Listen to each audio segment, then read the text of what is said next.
So I'm a little baffled about something, and it's in reference to how people view leftovers or foods that you can make do over meals. I want to talk about this and other stuff, and I'll be back in a minute.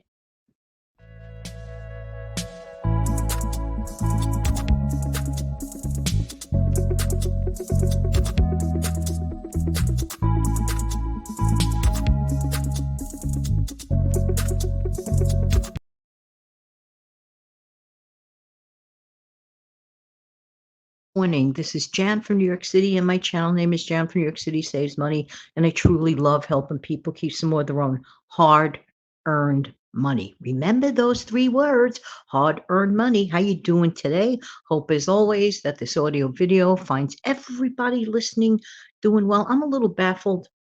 We have Thanksgiving coming up very shortly. I mean, like really, really fast upon us. Just like sort of sneaks up on us, like right after Halloween, if you think about it, goes really, really fast. But I'm a little baffled about something. Throughout the year, many times people complain, not myself, and not a few of my frugal friends, and certainly not a whole bunch of you either, complain when they have, quote, end of quote, leftovers. Now, they complain the rest of the year. However, how come the same people do not tend to complain when they have leftovers on Thanksgiving? As a matter of fact, some people make it a point to make extra so that they have, quote, end of quote, leftovers, or as I prefer to call, do over meals. Mm. Could it be going back to that old fashioned statement I make all the time? It's all how you look at it. I mean, it has to be a mental thing. You complain all year long about leftovers, ooh, leftovers. But come Thanksgiving meal, you're totally fine with eating turkey for like 2 weeks straight. Call me crazy on it, but it's something I noticed. All right, just saying, just saying. Let's talk about meals that yield a lot for very little effort. Whoa. There are some products that we have right in our pantry. Maybe we don't look at it this way, but it totally opens up a world of effortless batch cooking. I'm serious. These simple foods, and they are rice, and they are pasta, and they are beans, and they are canned or frozen vegetables. Yeah. You see, here's the trick. You could take those basic items and you could add some of the expensive stuff, but not the whole pack of it, and perhaps use it twice. What am I talking about? For example, let's say that you like to make a homemade hearty beef stew. Well, I know that when I make a beef stew in my slow cooker, I am going to yield a ton of food, including my meat. Yeah. And I get so much out of it. So when I buy a package of stew meat or whatever steak is on sale, I don't just confine it to stew meat, if you will. If I find some beef steaks that are at a great price, you better believe that I'm going to take it, even if it's a cheaper cut. I wait till it is semi thawed out because I'm left handed. I'm not the greatest meat cutter in the world, but I'll cut them into smaller pieces, okay? And I'll reserve the other half for another meal. Yeah. So I'm multiplying at the same time. See, what people overlook when it comes to the expensive proteins, and by the way, proteins are usually the most costly part of the meal, okay? But we need to eat protein, right? Am I right or am I right? Okay. So if you find a protein at a good price, don't just look at the package as a one time only thing. I can get two or three different ideas, completely different meals after I cook that basic package.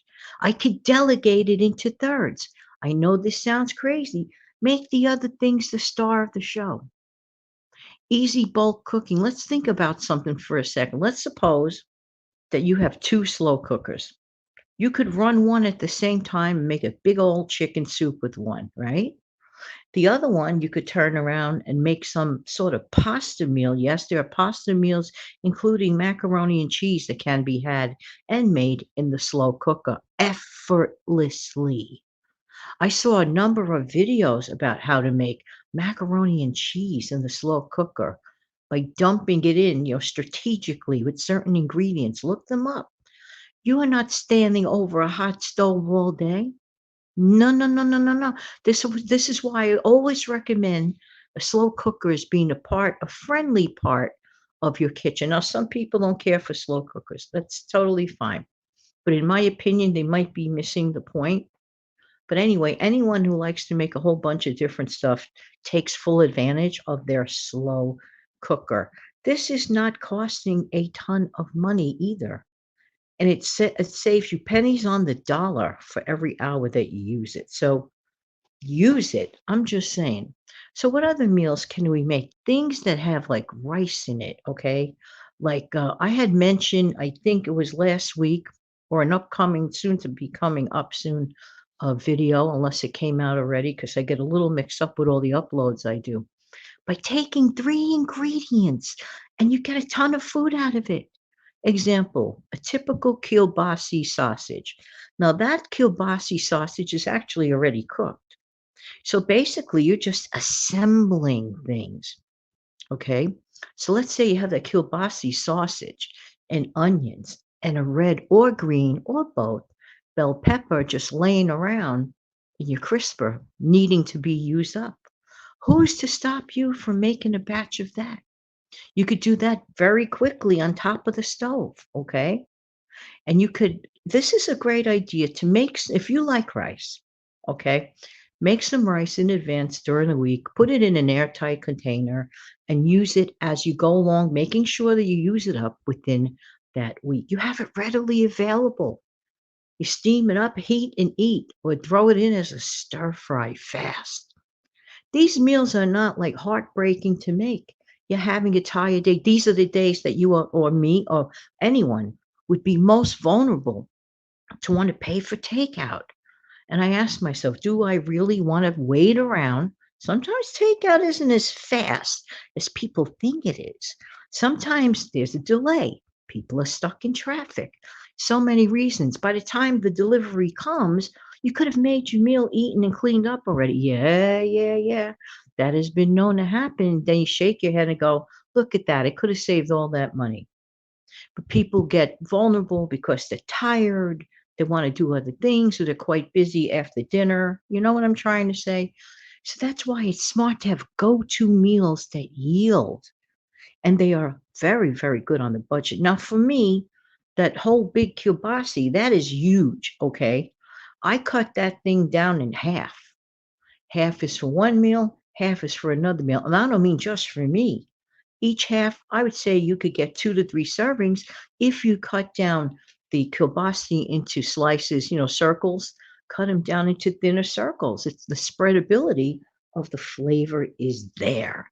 You are therefore getting more bang for your food dollar, and if you buff it up with other items like the pepper and the onions and the rice. Notice, everything I mentioned is a simple item.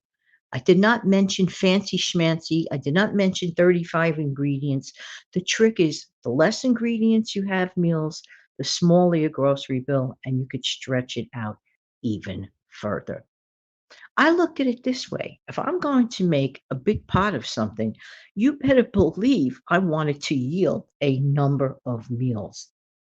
And a good time to consider preparing this batch cooking, which is not so hard at all, in my honest, is at the time of the month when your income source is higher. And that way you freeze up for the latter part of the month. Let's pretend that you really don't want to spend a dime at that point. Then you could just take it out, heat and eat. No fuss, no muss. You could be taking your shower after work and throwing your frozen meal in the oven. Imagine that. Come back out, your meal is done. Easy peasy. Make life easier for yourself, but do it on the cheap. I really hope that this message has helped someone. I'm almost positive that it should. I know it works because I do it myself. There you go. All right, everybody, have an amazing, fantastic day. Don't forget to click like, share, and subscribe to this channel. And clicking like helps me and helps this channel grow. I really appreciate it. Thank you again. Bye bye.